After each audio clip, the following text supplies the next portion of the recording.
Ya, silakan duduk Bapak Ibu yang terkasih. Kayak nonton bola ya.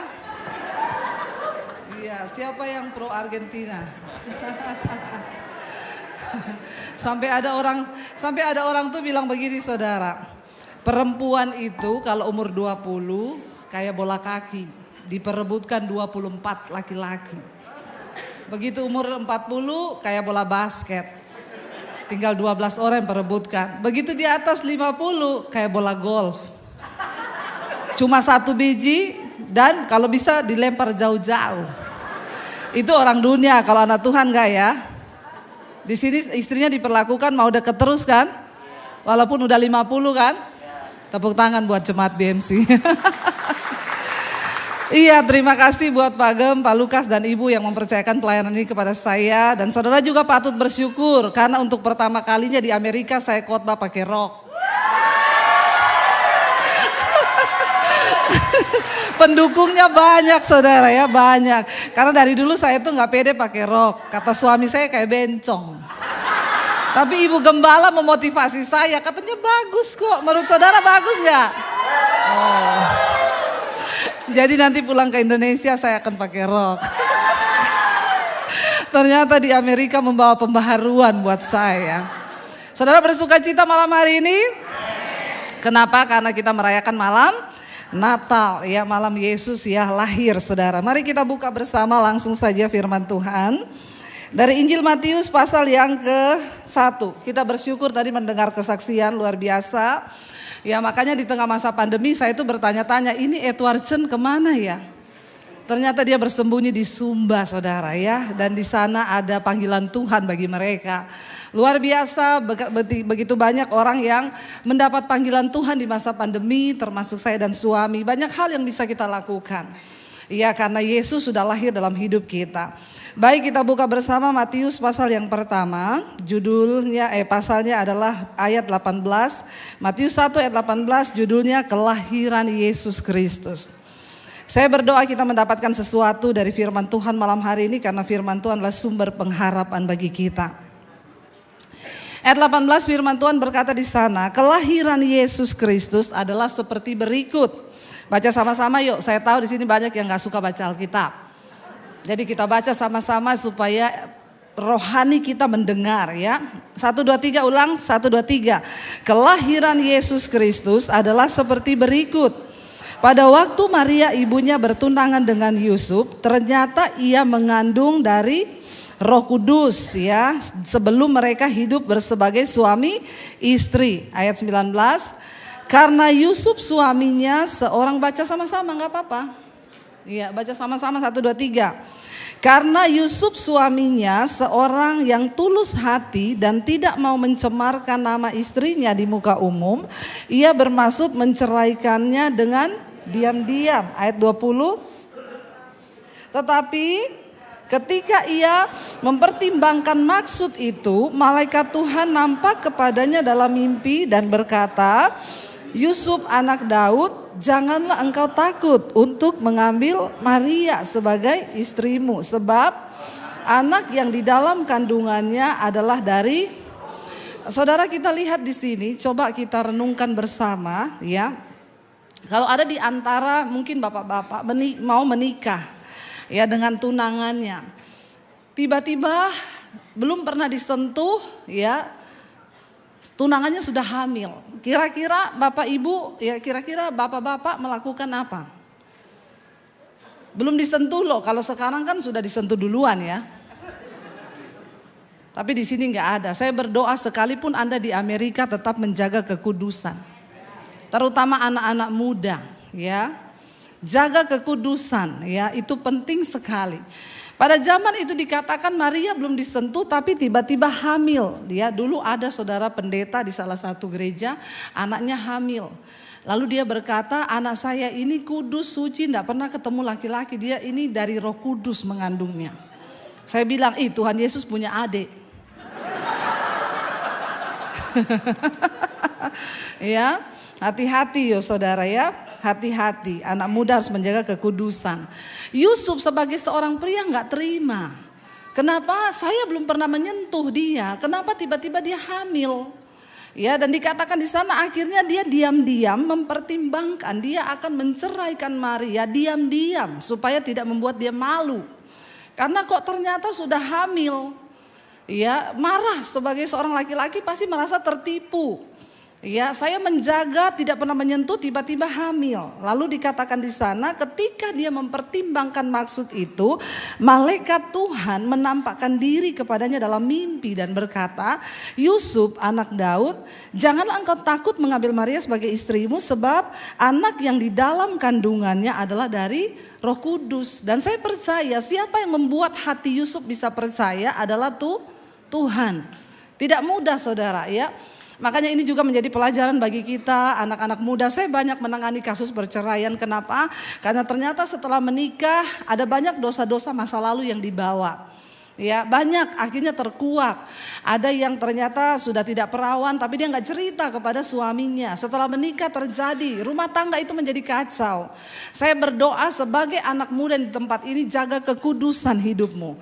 Kalaupun sudah terlanjur jangan ditutupin. Sebelum menikah kita cerita semua masa lalu kita. Kalau kita pasti dapat jodoh yang dari Tuhan yang terbaik, dia pasti bisa terima. Yang penting jangan membawa, pasti ada kutuk, ada dampak yang akan terjadi. Ya, kita belajar hari ini, tapi karena itu dari Roh Kudus ya akhirnya Yusuf diberi kemampuan oleh Tuhan untuk percaya dan memang itu adalah kehendak Tuhan saudara. Lalu dikatakan di sana ayat 21, ia akan melahirkan anak laki-laki dan engkau akan menamakan dia Yesus karena dialah yang akan menyelamatkan umatnya dari apa? Dari apa saudara? Dosa mereka, ya dikatakan dari dosa mereka.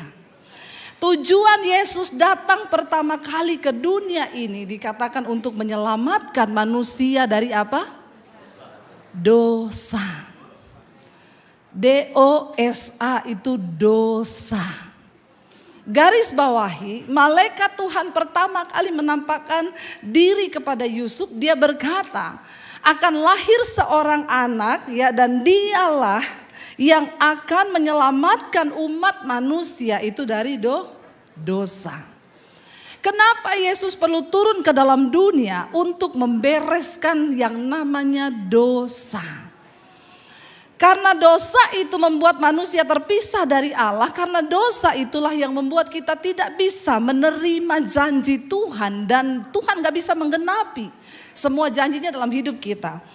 Kemarin saya terima satu kesaksian dari seorang ibu, dia WA saya begini, Bu Debbie, saya mau bersaksi dan saya sudah bacakan juga di mesbah doa. Saya bersyukur ya karena Tuhan itu menyelamatkan saya. Ceritanya begini Bu, suami saya awalnya berselingkuh dengan seorang wanita lain. Lalu terjadilah pertengkaran di dalam rumah tangga. Ya, karena istri mana yang mau dimadu. Ya. Terjadi percekcokan setiap hari kami berantem. Dan pada puncaknya, ujungnya kita sudah tahu bersama yaitu perceraian. Si suami ini sudah tidak tahan, istri marah-marah. Ya iya karena suaminya selingkuh, pasti istri marah-marah. Dosa menyebabkan kehancuran. Lalu rumah tangga mereka kacau, istri marah-marah, suami juga stres, dia dikejar dari banyak pihak. Dia sudah punya anak saudara. Tapi karena dosa itu menghancurkan, akhirnya suami ini menggugat cerai istrinya. Dia bilang dia gak peduli lagi dengan anak dan saya secara pribadi. Laki-laki bapak-bapak dengar. Ketika engkau jatuh kepada dosa, engkau tidak akan peduli lagi kepada anakmu, istrimu. Itulah cara kerja dosa. Makanya kenapa Yesus perlu turun ke dalam dunia untuk membereskan hidup kita ini dari dosa. Dosa itu penghancur, dosa itu pembinasa. Akhirnya suami saya gak peduli, dia gugat cerai saya Bu. Tadinya saya tidak mau bercerai. Tapi dia terus memaksa, terpaksa saya tanda tangan, akhirnya kami bercerai. Ketika kami bercerai dia bilang saya kehilangan arah. Lalu ada seorang pria mendekati saya. Dan saya jatuh di dalam pelukan pria itu. Perhatikan dosa itu menghancurkan. Ketika saya jatuh cinta dengan pria itu saya merasa dia sangat mengasihi saya. Dia beri saya perhatian di tengah saya yang terluka. Saya merasa kehilangan perhatian suami, saya merasa tidak dihormati, tidak dikasihi. Lalu saya jatuh dalam pelukan laki-laki ini, Bu. Dan singkat cerita, kami melakukan persinahan. Orang pernah menikah, pacaran, pasti ujung-ujungnya melakukan persinahan. Lalu kami melakukan persinahan, singkat cerita saya hamil dengan laki-laki ini. Suami saya sudah pergi dengan perempuan itu.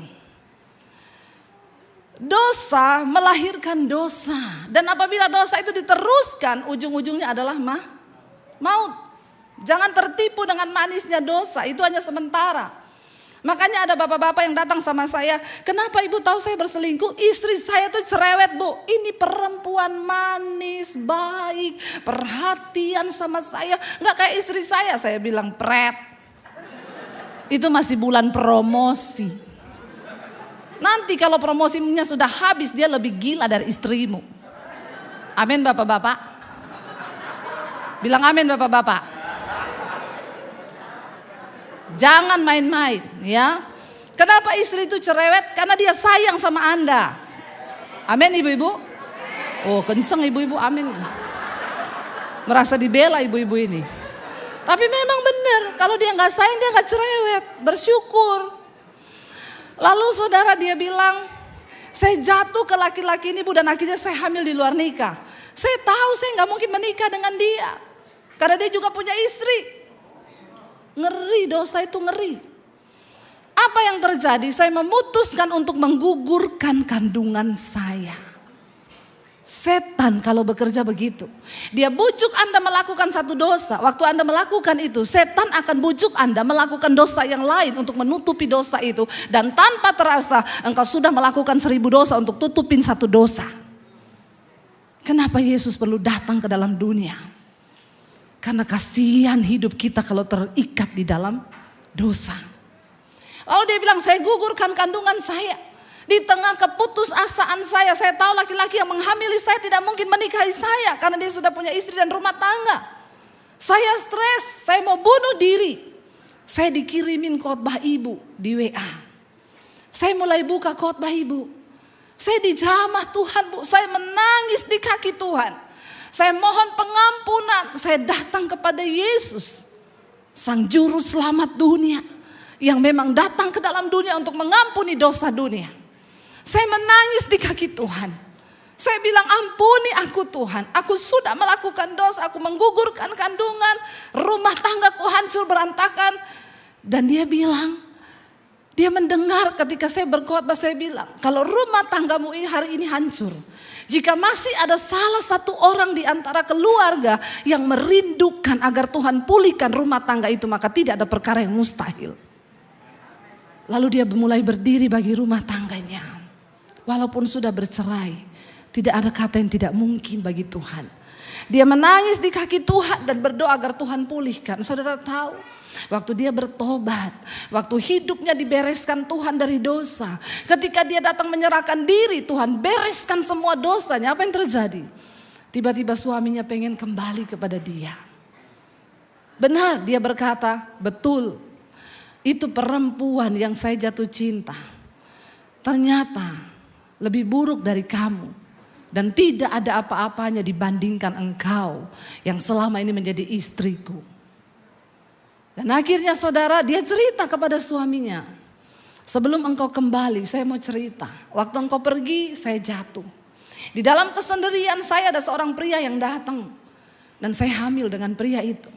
Tapi saya gugurkan kandungan saya. Dan kalau pemulihan itu dari Tuhan semuanya indah. Suaminya peluk dia dan mereka menangis bersama di hadapan Tuhan. Dan hari ini rumah tangga mereka dipulihkan dan dia berkata, Ibu, setiap malam kami berdua ikut mesbah doa. Saya banyak diubahkan Tuhan dengan firman Tuhan. Suami saya sekarang diubahkan Tuhan dan kami hidup berbahagia di dalam Tuhan. Nyaris malapetaka menghancurkan mereka. Saudara tahu kalau mereka bercerai, apa yang terjadi dengan anak-anak? Anak-anak akan sakit hati, hancur hatinya melihat orang tua yang melahirkan mereka tiba-tiba putus di tengah jalan. Dosa itu membawa kehancuran. Sebelum kita mengakhiri tahun ini yang tinggal beberapa hari ke depan, Saudara, please bereskan hidupmu dari dosa. Engkau tidak akan melihat janji Tuhan di tahun depan kalau engkau masih hidup di dalam dosa. Dosa membuat hidup manusia terlunta-lunta. Tuhan berkata kepada bangsa Israel, kalau engkau tidak mentaati peraturanku, hukum-hukumku, perintahku, maka engkau tidak akan bisa menikmati tanah Kanaan yang sudah aku janjikan kepadamu. Dan saudara tahu pada akhirnya apa? Satu angkatan bangsa Israel semua dibunuh, mati. Tidak bisa masuk ke tanah perjanjian. Sebab janji Tuhan hanya terjadi bagi orang-orang yang mau hidup taat kepada perintah Tuhan. Hanya orang yang mau berkata, yes, aku mau menuruti firman-Mu Tuhan. Hanya bagi mereka, saudara, janji itu akan terjadi. Dan akhirnya Tuhan membinasakan semua bangsa Israel. Kecuali yang berumur 20 tahun ke bawah. Yang boleh masuk ke tanah, ke satu negeri yang Tuhan janjikan. Yang berlimpah susu dan madu itu. Yang lain dibinasakan karena dosa. Mari kita renungkan malam ini. Jangan kita hanya menghabisi Natal itu dengan boleh kita bersuka cita. Tapi sukacita karena apa? Karena Yesus membebaskan kita dari dosa. Bukan hanya sekedar pesta pora. Cukup sudah saudara, kita ada di hari-hari yang terakhir. Masa pandemi 2 tahun cukup membuat kita ini sadar bahwa ternyata hidup itu begitu dekat dengan kematian. Gak ada yang tahu. Gak ada yang tahu. Kemarin satu orang ibu itu telepon saya nangis, Bu, saya divonis sama dokter cancer stadium akhir.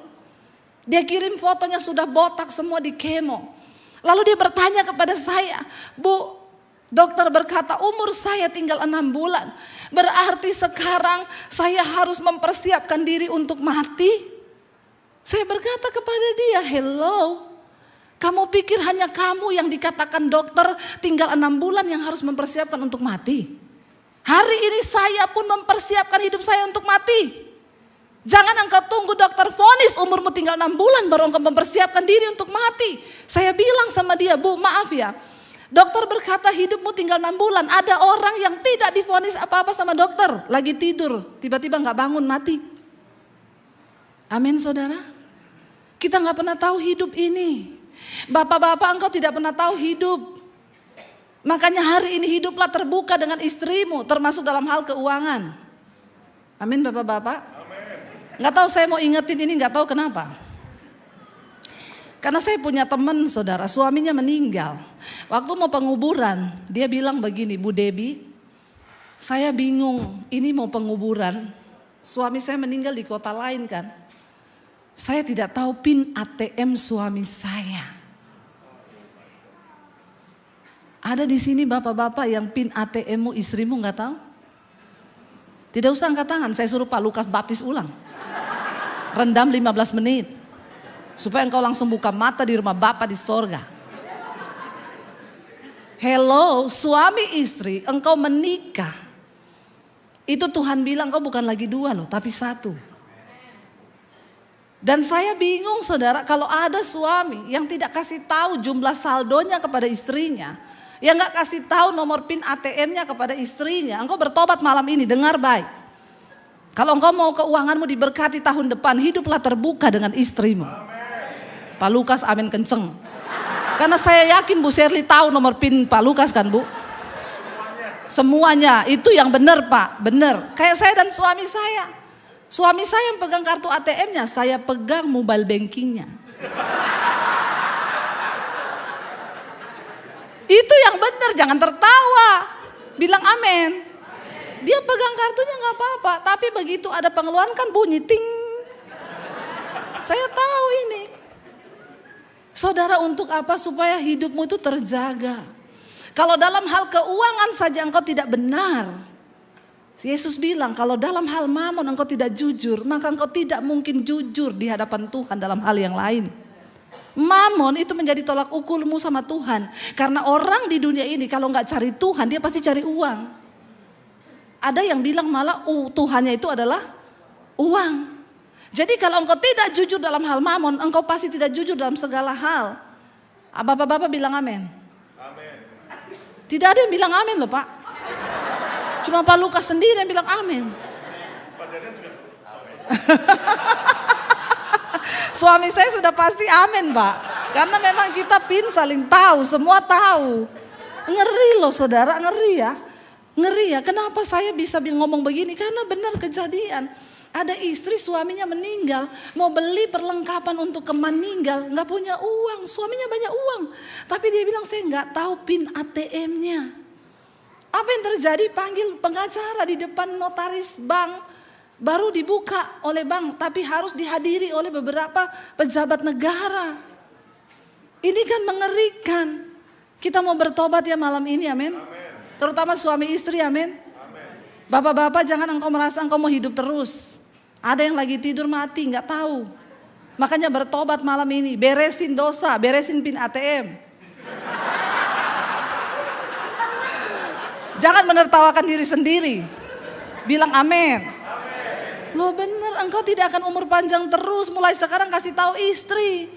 Kita sudah banyak melihat orang mati mendadak loh. Jangan merasa bangga kalau engkau merasa engkau sehat. Saya periksa terus bu, kolesterol 0, ini 0, semua baik. Saya pasti umur panjang, siapa ngomong. Saya pernah ketemu seorang bapak, dia punya anak umur 35 tahun. Dia bilang sama saya, bu anak saya ini calon putra mahkota. Dia yang akan menggantikan saya di perusahaan. Saya sudah persiapkan semuanya.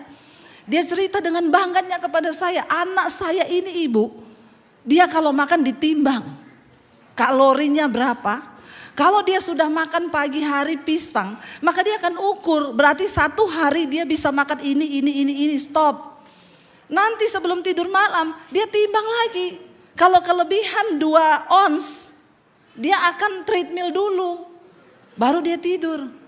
Rutin check up setiap bulan, gula darah semua bagus. Bodinya atletis, rajin olahraga. Dipersiapkan menjadi putra mahkota. Satu kali saya ketemu bapak ini, saya tanya anaknya di bank, bapak mau ngapain lagi ngambil uang bu? Saya siapkan sekian M, anak saya mau berangkat ke China untuk pelajari bisnis yang akan dibawa ke Indonesia. Oh puji Tuhan ya pak, saudara tahu anak itu pulang tinggal jenazah. Meninggal di China waktu nyebrang jalan ditabrak sama bus. Yang tiap hari itu ukur kolesterolnya berapa, gulanya berapa. Dia boleh makan apa berapa. Hidup ini tidak pernah ada yang tahu. Karena itu selama engkau masih hidup bereskan. Yang pertama dosa. Tuhan tidak akan pernah memaksa engkau. Kecuali engkau datang kepada dia dan berkata, Tuhan ini dosaku Tuhan. Aku mau dibereskan, aku mau dipulihkan. Katakan amin saudara.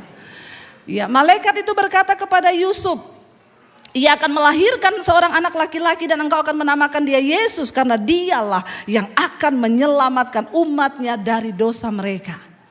Yesus datang untuk membebaskan saudara dan saya dari dosa. Yang kedua dikatakan di sana, hal itu terjadi supaya genaplah yang difirmankan Tuhan oleh Nabi, sesungguhnya anak darah itu akan mengandung dan melahirkan seorang anak laki-laki dan mereka akan menamakan dia Immanuel, yang berarti apa? Allah menyertai kita. Yang kedua, pesan Natal malam hari ini, Yesus datang untuk apa? Menyertai saudara dan saya. Kita tidak perlu takut. Prediksi apapun tentang tahun depan, tahun kegelapan, tidak ada harapan. Orang yang berjalan bersama dengan Tuhan, maka engkau akan melihat penyertaan Tuhan yang sempurna di dalam hidup kita. Katakan amin. Yes. Tuhan tidak pernah janji di hidup ini tidak akan badai, tidak akan ada badai. Saudara, puji Tuhan, saya bersyukur sekali. Ya, kemarin saya ini keliling ke beberapa ya negara saudara, kemarin kita ke Atlanta. Saya baca berita kemarin 4.000 penerbangan di Amerika di cancel karena badai. Kami kemarin hampir tidak bisa pulang ke sini. Tapi karena doa Pak Lukas dan Ibu tuh kenceng, makanya kami pulang. Saudara, ya waktu kita pergi pertama kali ke sana itu goncang memang pesawat. Saya baru tahu Pak Jimmy itu gembala di Colorado bilang sama saya, Bu, jarang pendeta mau datang ke sini karena di sini ini banyak turbulence. Karena ini daerah pegunungan jadi banyak angin berputar-putar dan banyak, waduh saya bilang kok Bapak baru ngomong sekarang ya. Tapi nggak perlu takut, hidup mati di tangan Tuhan. Akhirnya waktu sebelum turun itu goncang pesawat. Sudah mau turun goncang terus waktu di Chicago. Suami saya itu tutup jendela. Saya itu pengen hati ayam, kalau kita sudah lihat kota kan hatinya ayam ya. Udah diumumin mau landing, tapi pesawat tuh goncang. Saya bilang sama suami, saya buka jendela, buka. Saya mau lihat kota di bawah. Dia buka, waktu dia buka yang saya lihat apa? Awan hitam tebel. Nggak kelihatan apa-apa, pesawatnya goncang. Saya lihat awan itu badai. Saya langsung, aduh jadi takut. Lalu tiba-tiba Roh Kudus tuh bicara gini, jangan engkau lihat badai itu. Arahkan imanmu bahwa aku menyertaimu. Saya bilang sama suami saya, tutup. Dia tutup lagi jendelanya. Saya teguhkan hati saya, percaya bahwa Tuhan menyertai. Hati saya jadi tenang, saya nyanyi. Di saat badai bergelora, ku akan tenang bersamamu. Bapa kau Raja atas semesta, ku tenang sebab kau. Amin. Penyertaan Tuhan itu kunci, saudara. Ya, di tengah badai bergelora, disitulah iman kita diuji. Akhirnya kami landing, saudara. Habis itu terbang lagi ya ke Colorado, badai lagi. Akhirnya kami pelayanan, setelah itu kita ke Aspen, saudara. Waktu pergi itu saya tanya berapa jam ya ke sana? 2,5 sampai 3 jam bu kalau nggak macet. Oke, kita jalan ke sana, sudah plus sama foto-fotonya. Saudara bisa lihat di IG saya dan tolong like. Jangan lupa subscribe channel YouTube saya. Saudara, kita sudah mampir-mampir foto 3 jam sampai di Aspen. Menikmati, wah pokoknya luar biasa. Ternyata di salju itu tidak dingin. Lebih dingin di Philadelphia. Bener, karena anginnya di sini kenceng banget. Di sana enggak ada angin, saudara. Di sini anginnya kenceng. Akhirnya pulang hari ketiga ya, kita disuruh cepet-cepet nanti makan. Soalnya takutnya nanti ada salju turun. Oke, kita cepet-cepet makan turun. Berangkatnya 2,5 jam lebih, hampir 3 jam. Pulangnya 10 jam lebih. Di mobil, saudara, pengalaman pertama saya kena badai salju.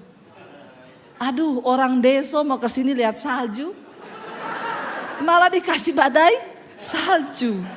Saya bilang sama Tuhan, Tuhan saya memang pengen lihat salju, pengen foto-foto di salju, tapi jangan dikasih badai salju. Saya baru kali itu lihat, itu mobil kita semua putih, saudara. Kaca itu diginiin sudah nggak bisa, udah jadi es semua. Turun dibersihin kaca depan, masuk baru 5 menit udah es lagi. Dan di sekeliling itu angin, badai, salju. Saya itu berdoa bahasa roh. Bahasa roh terus saya di mobil, Tuhan tolong Tuhan. Bukan apa-apa saudara, kalau kita habis bensin kelamaan. Terus di Amerika ini tidak seperti di Indonesia.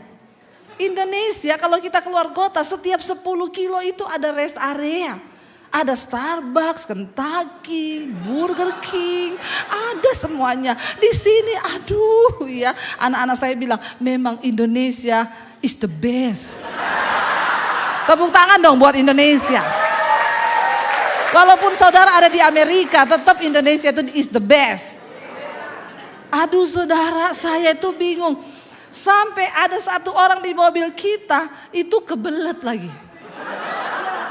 Oh haleluya, jangan tertawa, itu menyiksa, hampir mati orang saudara. Bener loh, aduh. Udah gitu dibilang, ini ada pom bensin, kita berhenti dulu ya. Kita berhenti, tutup semua, gak ada toiletnya. Dia di mobil, darah Yesus, darah Yesus, darah Yesus.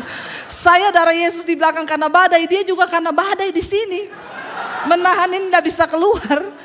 Saudara, itu saya baru lihat itu badai salju. Aduh Tuhan Yesus, saya bilang ini kalau kita berhenti di sini karena semua jalan tutup. Ini kalau badainya tidak berhenti terus kita stop di situ mau kemana? Saudara bisa bayangkan, turun kita jadi es juga. Enggak turun. Mobil habis bensin, kita mau ngapain? Saya bahasa roh, Tuhan tolong, tiba-tiba badai hujannya salju berhenti. Lalu kami bisa jalan pelan-pelan tapi tembus 10 jam lebih. Lagi dalam perjalanan dapat WA di ting penerbangan ke Philadelphia di cancel karena badai. Saya bilang, Pak, terus kalau ditukar, mereka tukarnya kapan? Tanggal 24 ibu. Ibu terbang ke sana malam. Lah terus pelayanan saya di BMC bagaimana? Lah itu dia. Gak bisa loh, saya bilang gak bisa Pak, itu brosur sudah diedarkan. Dan bukan apa-apa kalau saya ketunda pulang. Maka saya gak bisa pulang tanggal 26 ke Indonesia. Lalu saya bilang, Pak sekarang juga tolong cari tiket sekarang yang ada tuh apa? Cari lewat internet, cari-cari. Ada Bu, American, terus berapa tiketnya? Satu orang $500. Ya mau di apa? Beli aja Pak, please beli Pak 5. Booking sekarang, cepet. Di jalan booking tiket saudara. Akhirnya kami pulang. Berangkat besoknya, kemarin kita datang. Udah mau jalan, diomongin, Bu semua ini penerbangan cancel. Tapi ini masih oke sih, masih jalan.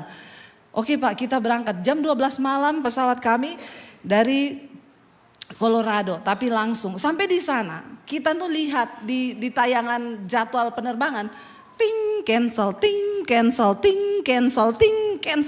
Oh Tuhan Yesus, ada 2 penerbangan ke Philadelphia ditulis di situ.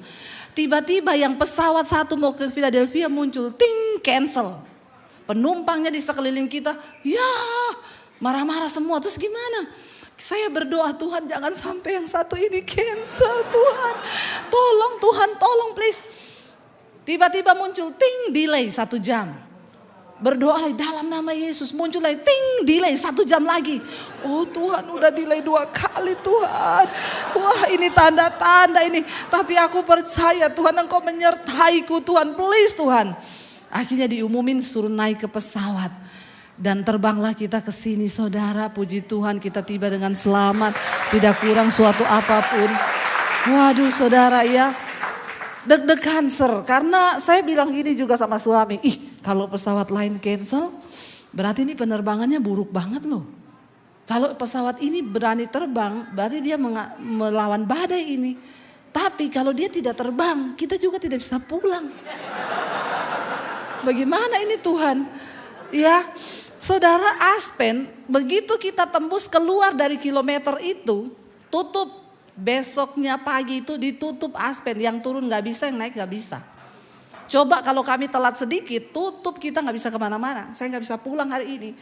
Tapi saya bersyukur, saudara ayat ini berkata, dia akan dinamakan Immanuel yang artinya Allah menyertai. Ketika penyertaan Tuhan itu ada dalam hidup kita, maka perkara-perkara yang tidak masuk akal itu akan Tuhan kerjakan. Ini gak masuk akal. Jelas-jelas depan mata kita penerbangan Philadelphia itu 2. Bisa-bisanya 1 cancel, tapi pesawat kami tidak. Apakah itu bukan Tuhan? Saya percaya gak ada yang secara kebetulan di hidup ini. Semua Tuhan itu turut bekerja. Dan ketika ada badai pun mari kita percaya saudara. Saya ingat waktu saya penerbangan kita pelayanan ke Morowali. Itu kami dari Makassar, dari Jakarta, Surabaya, Makassar ke Morowali itu naik pesawat kecil. Jadi kita turun di Makassar ganti pesawat kecil.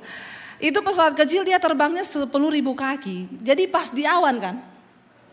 Itu pas di mendung-mendung saudara. Saya tuh berdoa Tuhan, tolong ya Tuhan, saya berdoa dalam nama Yesus. Biar buat perjalanan ini cuacanya cerah supaya gak usah goncang-goncang lah Tuhan. Gak usah uji nyali. Saya ini sudah beriman kepada Tuhan. Tapi gak usah dicobai-cobai terus. Ya karena saudara orang tuh naik pesawat tuh kan udah siap mati kan. Emang saudara kenal siapa pilotnya? Enggak kan, engkau naik di situ kan sudah dengan iman saja kan. Jadi saya tuh naik saudara, ya waktu baru mau naik mendung, ya udah goncang-goncang. Kita itu terbang pas di awan. Ketika mau sampai Makassar, hujan deras, mau landing. Saya tuh bilang begini, Tuhan, aku berdoa beri cuaca cerah. Malah tidak cerah, hujan deras. Ini bagaimana Tuhan? Saya akhirnya nyanyi-nyanyi saudara. Saya tutup mata, saya gak mau lihat awan. Pendeta juga manusia, punya rasa, punya hati. Jangan samakan dengan pisau belati. Jangan saudara pikir pendeta itu enggak takut. Tapi ya sudah, itu sudah komitmen kita melayani kan, mau kemana aja tiap hari terbang. Saya ini pernah makan malam, makan pagi di Jakarta, makan siang di Lampung, makan malam di Jakarta lagi, ngopi di Jakarta lagi, makan malam sudah di Bangkok. Satu hari 3 tempat saya bisa tembusi pelayanan. Saudara, akhirnya begitu turun landing, saya tuh bilang sama Tuhan, Tuhan kenapa engkau gak jawab doa saya beri cuaca yang cerah. Tuhan tuh ngomong begini, gak penting soal cuacanya, yang penting engkau tahu aku menyertaimu kan. Kan engkau landing dengan selamat kan. Walaupun cuacanya buruk tapi engkau bisa landing dengan selamat kan. Itulah penyertaanku. Terus saya tuh merenung, iya juga ya Tuhan, betul ya. Kadang kan kita ini sudah ketakutan, sudah gelisah, sudah bingung, aduh tahun depan mau bagaimana. Itu gak penting. Enggak penting ramalan orang tentang tahun depan, mau tahun kegelapan, tahun tanpa pengharapan. Yang terpenting adalah engkau tahu bahwa Tuhan menyertai hidupmu. Katakan amin. Itu yang terpenting. Tapi saya mau kasih tahu saudara, tidak semua orang Kristen akan disertai Tuhan. Maaf. Tidak semua orang Kristen. Hanya orang yang mau sungguh-sungguh taat. Kita buka ayat yang terakhir. Pemain musik bisa siap di depan. Ulangan 26 ayat 16 sampai 19. Ini adalah satu jaminan Tuhan akan menyertai hidupmu di tahun yang akan datang. Ulangan 26 ayat 16 sampai ayat yang ke-19. Kita baca bersama. Ulangan 26 ayat 16 sampai ayat yang ke-19. Firman Tuhan berkata di sana begini saudara. Kalau sudah ya baca sama-sama 1, 2, 3.